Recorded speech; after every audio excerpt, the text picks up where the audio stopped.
Been great. Anything you want to share before we get started or before we open up for questions? No, not really. Tuesday practice, first day out. I'll take the question. All right, Jeremy, you can lead off. Joey, you're on deck. Go ahead, Jeremy. Morning, Lovie. When your staff recruited Julian Pearl, he was a little bit of a projection because he was about 245 pounds, I believe, as a senior. What gave you guys confidence that he could add that weight and develop into a Big Ten offensive tackle? Well, he was but he was playing basketball at the time, and he had his family. He had a couple brothers that were turned into be pretty big people also. So then just profiled through the years said that he can make that move. What I loved about him was he was a big athlete. As I say, when a guy can play basketball that big, he's kind of, you think you have something there. And but we recruit him as a defensive lineman, and every defensive lineman we recruit, I mean, if they can't, of course, the next stop is the offensive line. And after he got here for a while, we thought, similar to Kendrick Green, thought he could be a good defensive lineman, but thought he could really turn into an outstanding offensive lineman. So he's waited patiently. We've seen him develop quite a bit. Last week, of course, first extensive action he's had, and did a pretty good job. And I want to ask about Devin Witherspoon. I know you've talked about him before, but he's had 2 interceptions the last couple of weeks against one-on-one coverage against some of the Big Ten's best wide receivers. What's the key to him making those plays, or what have you seen from him in making those plays? Well, I just know he's as competitive as anyone around. I've said that I think he's the toughest guy we have on our team, pound for pound. Works hard, does everything you want him to do. But as a cornerback, I mean, a lot of times you judge on how many times. It's one thing to be tough, but you kind of judge on how you play the ball. And he's had opportunities, and we just know that we like what he's doing. He'll probably tell you he had an opportunity for another one this past week. And going against a team like Nebraska, he'll get another chance this week. Thanks, Lovie. You're welcome. Okay, Joey Wagner, you're up, and Colin on deck. Hey, good morning, Lovie. I want to go back to Julian. Some of the guys that Kendrick was an interior lineman, so was Vertus on defense. I think Julian was maybe more outside. Is there a difference in kind of preparing them for the offensive line if they were more, those edge guys versus an interior guy?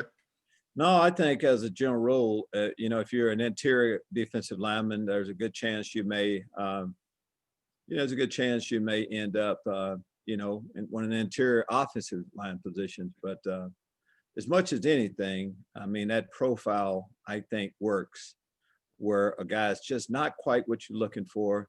His size will tell you a lot of times too. You just look at the body type. Kendrick is, you look at him, you would say, I wouldn't say that he's a tackle. Julian Pearl, you would say that he would be a tackle. It's like a guy like Moses Akpala. You would say that, hey, he's a prototype, looks like prototype offensive lineman. So it normally works itself out.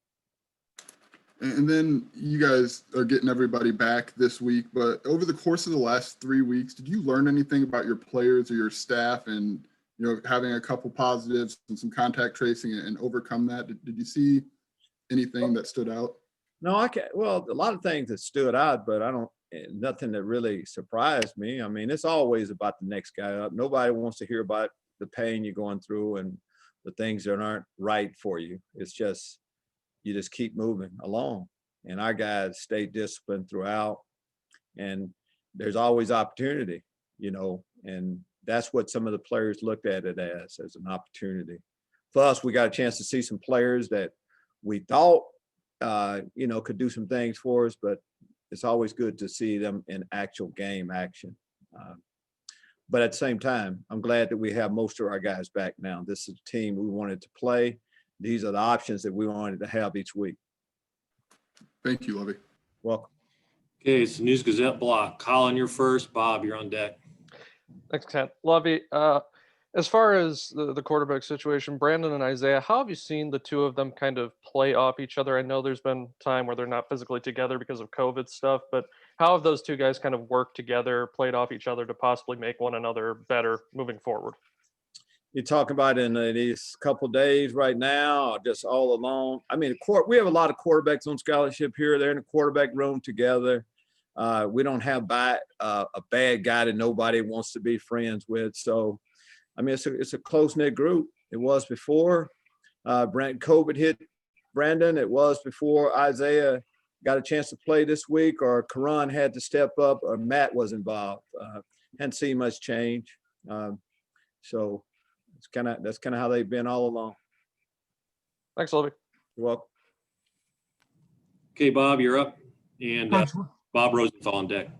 sorry, Coach, when you sent James and McCoy out there for the winter, were you worried about at all about the two you'd missed, or was that out of your head? Oh, you know, Bob, we talk to the guys always. It's always about the next play. That's just not coach talk.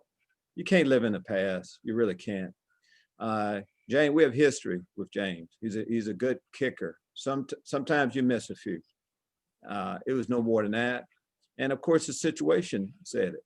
So that was an easy one. I was just hoping that we could, you know, it was about defense getting the ball back. It was about offense making a couple plays to give him another shot.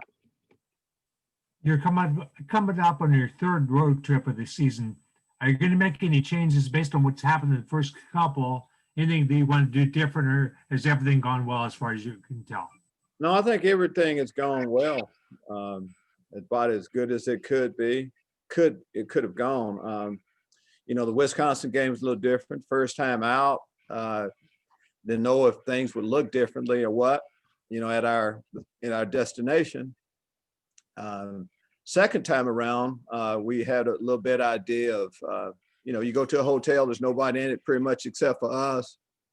How meals work. It's just like when you have a non-conference schedule, this kind of prepares you a little bit for, you know, for the Big Ten schedule. And so the third time out, now we've ridden on a bus, we've gone on a plane. Nothing should really surprise us that much this week. Thanks, Coach. You're welcome.